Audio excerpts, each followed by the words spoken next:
La Alemania nazi invirtió millones de marcos del Reich, miles de horas y todo el poder de la propaganda para crear niños perfectos, sanos, disciplinados y leales. Estos niños debían convertirse en el futuro del Tercer Reich, soldados y madres para un nuevo imperio que, según el plan de Hitler, gobernaría el mundo durante 1000 años. Así nació una organización que cambió para siempre la idea de lo que se puede hacer con la mente infantil, Hitler.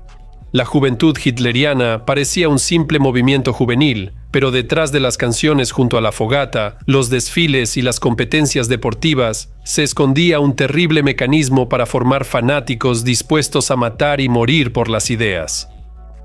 Esta historia no es solo sobre los nazis, es una historia sobre la infancia robada, sobre la juventud convertida en un instrumento de guerra, sobre un Estado que decidió que el amor, el juego y el desarrollo no eran necesarios. Si se puede crear un ejército de máquinas obedientes. Analizaremos cómo las juventudes hitlerianas vendían vacíos, destruían destinos y convertían niños en delatores y fanáticos, y por qué, casi un siglo después, esta lección histórica sigue vigente. Soy Semyon y doy inicio a la sección ¿Cómo vivían? Comenzamos.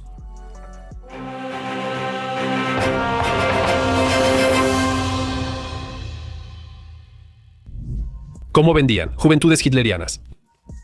Para el mundo exterior, esto parecía una organización juvenil común. Deportes, turismo, compañerismo, aire fresco, todo lo que tanto les gusta a los padres. Las juventudes hitlerianas se formaron como un reflejo del movimiento Scout. En vez de canciones sobre la naturaleza junto a la fogata, aquí cantaban sobre el Führer. En lugar de enseñar a acampar, daban instrucción militar y enseñaban a delatar. Para 1933, el año en que Hitler llegó al poder, cientos de miles de niños alemanes ya formaban parte de diversas organizaciones juveniles, scouts, asociaciones religiosas y círculos socialistas. Esa tradición venía desde la Alemania de antes de la guerra y durante la República de Weimar vivió un verdadero auge. La propia juventud hitleriana, es decir, la Unión Juvenil del partido nazi, apareció ya en 1922 después del fallido putsch de la cervecería de Hitler. La organización fue disuelta formalmente, pero, como suele suceder, pasó a la clandestinidad. En 1926, el movimiento recibió su nombre icónico de Juventud Hitleriana, Unión de la Juventud Obrera Alemana. El objetivo principal de la propaganda es crear la ilusión de comunidad y felicidad. La juventud hitleriana aseguraba que cada niño tendría su lugar y sería parte del futuro de Alemania. Te respetan, te necesitan, eres un futuro héroe. En una atmósfera de pobreza y desempleo tras Versalles, esto era más que convincente. Junto con la educación física y las canciones, llegaba una sutil y calculada contaminación ideológica. En los libros infantiles, la imagen del judío como villano, en los cuentos, lecciones de odio, los niños no se daban cuenta de cómo de ser niños amables y confiados se convertían en portadores de una ideología de odio. Esto era parte de un enfoque sistemático. La juventud hitleriana abarcaba casi toda la población de Alemania, convirtiéndose paso a paso de una iniciativa voluntaria en un elemento obligatorio en la vida de cada niño. Para 1930 ya había 25.000 adolescentes en la organización.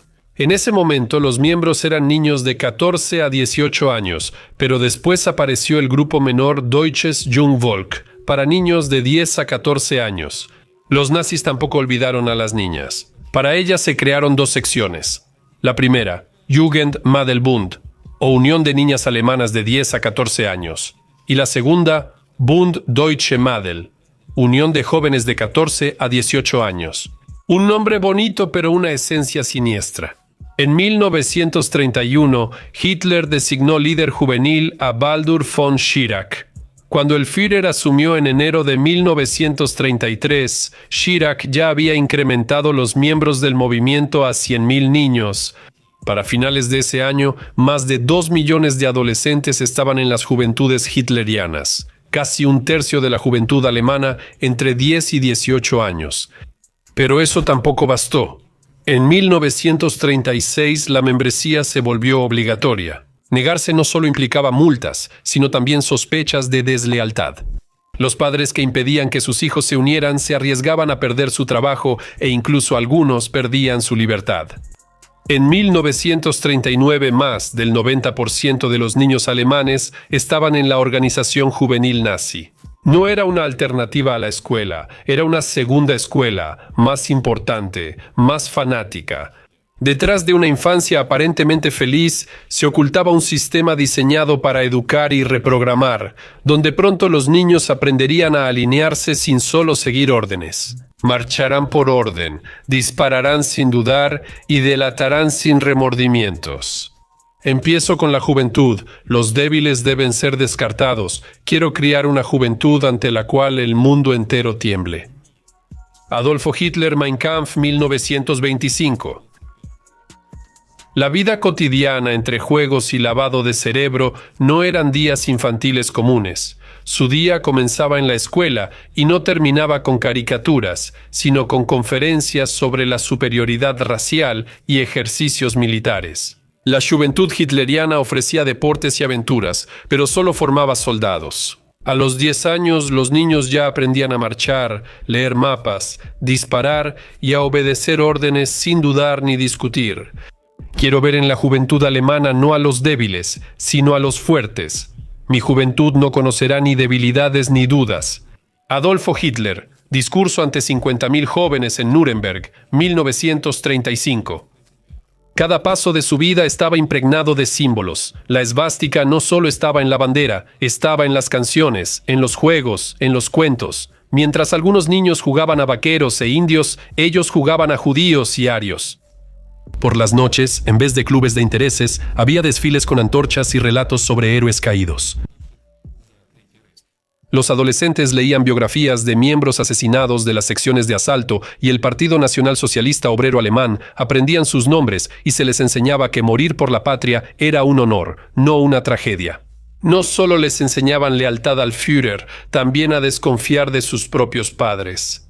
En las escuelas y grupos decían a los niños que si mamá o papá hablaban mal de Hitler era un crimen contra Alemania, y muchos denunciaban a sus propios padres. Berlín, año 1943. Helmut Hübner, de 12 años y miembro activo de las juventudes hitlerianas, oyó a su padre bromear en la cocina. Hitler va a arruinarlo todo otra vez, deberían enviarlo a la artillería. Al día siguiente, Helmut avisó a la sede y la Gestapo arrestó a su padre. Helmut fue un ejemplo para los demás. Así funcionaba el sistema. El niño ya no es parte de la familia, es un soldado del Reich, y el Führer es más importante que su propia madre. La vida cotidiana en las juventudes hitlerianas no es solo una rutina oficial, es una vida bajo la presión constante de la ideología, donde no hay lugar para la debilidad, las dudas o la compasión. Aquí te enseñan a marchar y a odiar, y la sonrisa de un instructor puede convertirse en una orden de delatar. El lado oscuro es la violencia, el miedo y el acoso. Detrás de la fachada de disciplina y patriotismo había una jerarquía rígida, humillaciones y la ruptura de la voluntad. En las juventudes hitlerianas, la debilidad era una vergüenza. A los novatos se les sometía a pruebas de resistencia, los obligaban a marchar 20 kilómetros con todo el equipo, pasar la noche solos en el bosque y soportar golpizas como entrenamiento de carácter. Un niño no aguantó y se desmayó. No tuvieron compasión por él. Le dijeron que era una vergüenza para el Führer. Fragmento de unas memorias. Las humillaciones eran constantes. A quienes no cumplían con el ideal ario los molestaban, golpeaban y aislaban. En varios casos se registraron suicidios de adolescentes que no soportaron la presión y los abusos. Un caso conocido es el de Franz, de 15 años, quien se ahorcó tras ser obligado por los mayores a limpiar baños y ser golpeado con cinturones todos los días. Bund Deutsche Mädel, la unión de muchachas alemanas, era la preparación oficial para el papel de madres, clases de economía doméstica, canciones alrededor de la fogata. Pero la realidad era diferente. Miles de chicas de la Bund Deutscher Mädel participaron en el programa Lebensborn, donde eran obligadas a tener relaciones con soldados de las SS para dar a luz a arios racialmente puros. A las chicas se les decía, tu misión es dar hijos al Reich, no es amor ni elección, es biología y orden. El cuerpo de la mujer pertenece a la nación. Es un recipiente en el que maduran los futuros combatientes del Führer, según la revista de propaganda nacional socialista Freund Warte. Algunos niños intentaban huir, escapar de la ideología, de la violencia, de las vidas rotas. A los que atrapaban no los enviaban a casa, sino a un campo. Moringen fue uno de los primeros centros de reeducación para menores, donde mantenían a niños considerados incorregibles por deserción, desobediencia o simplemente por una mala preparación ideológica. Ahí no solo golpeaban con consignas, sino de verdad por negarse a marchar, llorar o tener miedo, con castigo en celda fría y privación de comida. En las juventudes hitlerianas no solo enseñaban a los niños a ser patriotas, los quebraban y en vez de infancia solo les daban una opción: o te conviertes en depredador o en víctima. La guerra usa a los niños como carne de cañón. Desde el inicio de la guerra, todo se vuelve más serio. Las juventudes hitlerianas pasan de ser un campamento de verano a un campo de preparación para el frente. Según la revista Time, en 1941 en las clases de matemáticas los niños calculaban la balística de las balas y estudiaban astronomía usando sextantes y aerodinámica. Lo que las juventudes hitlerianas prepararon desde el inicio ocurrió en los últimos años de la guerra. Desde 1943, todos los muchachos debían ingresar al ejército desde los 17 años. Cuando los frentes colapsaron y el ejército sufría grandes pérdidas, enviaron a las últimas reservas. Incluso chicos de 15 años fueron al combate. Estos muchachos, adoctrinados desde pequeños, se convirtieron en soldados fanáticos, obedientes y absolutamente infelices. Íbamos a la batalla no porque quisiéramos, sino porque creíamos que era vergonzoso no ir. Exmiembro de las Juventudes Hitlerianas en 1944. Los nacidos en 1926 formaron una división blindada. La SS participó en la Operación Oradour, la batalla de Normandía y ejecuciones de prisioneros, incluidos soldados canadienses en la abadía de Oradour. Cuando todo empeoró, sacaban a los niños de las escuelas para enviarlos a la guerra, siempre que fueran fanáticos y tuvieran el chevron. A algunos se les ordenaba ir a ataques suicidas, y a los que se negaban los fusilaban en el acto. En el otoño de ese mismo año, 1944, Hitler firmó una orden para crear el Volkssturm, la milicia popular. Incluían a hombres de 16 a 60 años, pero en realidad reclutaban a todos los que pudieran sostener un arma, incluyendo adolescentes de 13 y 14 años de las juventudes hitlerianas.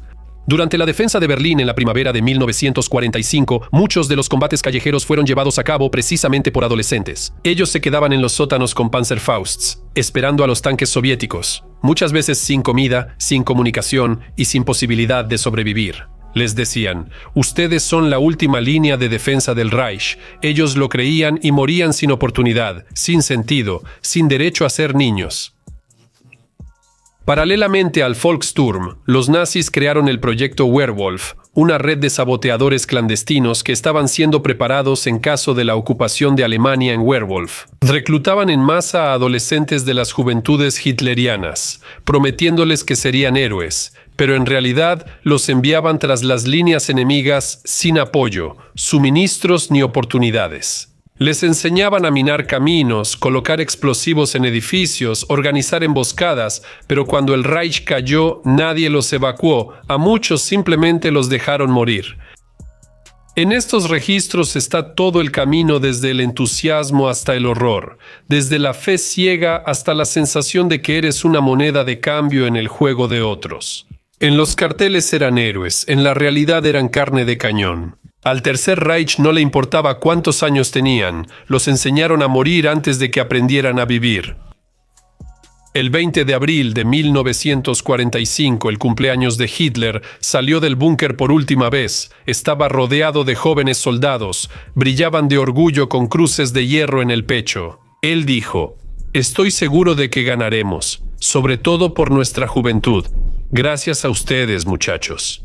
Crónica de Wachenschau, abril de 1945. 10 días después, Hitler se suicidó, sin fuegos artificiales ni última palabra. Después de la guerra, los destinos de los exmiembros. En 1945 todo colapsó, Hitler y el Reich murieron. ¿Y qué sucedió con los millones de adolescentes criados como fanáticos? ¿Dónde quedaron los hijos de Hitler? Durante muchos años después de la guerra, los hijos de Hitler guardaron silencio. La sociedad no quería escuchar sus historias, y ellos mismos ni siquiera querían recordarlas. Hasta los años 70 y 80 iniciaron las primeras entrevistas sinceras. Algunos buscaban entender, otros justificarse, pero casi todos decían: fuimos víctimas y participantes. Algunos adolescentes de las juventudes hitlerianas más tarde se convirtieron en activistas de movimientos antinazis y participaron en la denuncia de crímenes nazis en los juicios de Nuremberg. SS, Gestapo y Partido Nacional Socialista Obrero Alemán fueron declaradas organizaciones criminales, pero no las juventudes hitlerianas, porque fueron reconocidos como víctimas de lavado de cerebro, básicamente niños que fueron utilizados por el sistema. Responsabilizar a jóvenes de 12 a 16 años por el nazismo sería absurdo, pero tampoco era posible dejarlos ir con la conciencia limpia. Algunos exmiembros de las juventudes hitlerianas se volvieron profesores, periodistas o médicos y trataron de corregir sus errores, pero otros no. En las décadas de 1950 y 1960 surgieron movimientos no nazis, organizados por exmiembros de las juventudes hitlerianas, algunos de los cuales mantuvieron su fe en el Führer hasta el final. La sociedad no pudo rehabilitar a todos por igual. Algunos se convirtieron en luchadores por la verdad, mientras que otros siguieron siendo portadores del viejo mal en una nueva época. La conclusión sobre las juventudes hitlerianas es falsa. Es una organización infantil, una máquina para crear superhumanos, que en realidad arruinó el destino de millones. Detrás de la fachada perfecta había miedo, violencia, familias rotas y una infancia perdida. En esta historia importa la escala y cómo la sociedad reemplaza la educación por adoctrinamiento, los juegos por marchas militares y la confianza por fe ciega en el líder. ¿Puede volver a surgir la juventud hitleriana? Quisiera creer que no, pero la historia es engañosa y los tiempos actuales lo confirman. Y mientras los adultos miran al pasado y también este video, alguien ya está escribiendo un nuevo manual para criar fanáticos. Suscríbanse al canal, comenten y nos vemos en el próximo video. Adiós a todos.